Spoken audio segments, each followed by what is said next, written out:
o bidet mo? Alamin natin kung ano ang mga gamit na kailangan bilhin at paano palitan ito in 7 easy steps. Step 1. Siguraduhin na ang leak or sira ay ang double angle valve na nakalagay sa tabi ng toilet o bidet. Ito ang double angle valve. Gamit ito ay maaaring dumalo yung tubig sa dalawang fixture or receptacle mula sa isang source. Step 2. Mga gamit na kailangan bilhin. Pirasong double angle valve at teflon. Step 3. Patayin ang gate valve ng water line nito. Dahil kung hindi,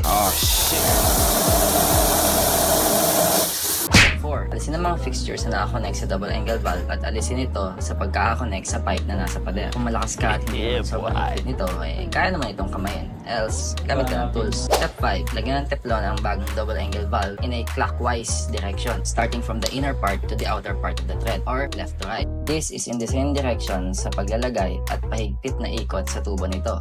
Hirap mag-explain. Ito yung picture.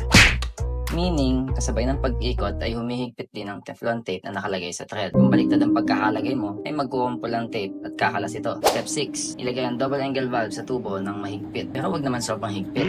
Paghahanap pumasok kung naipilit, baka kung ano pang mabasag sa sobrang lakas mo, boy.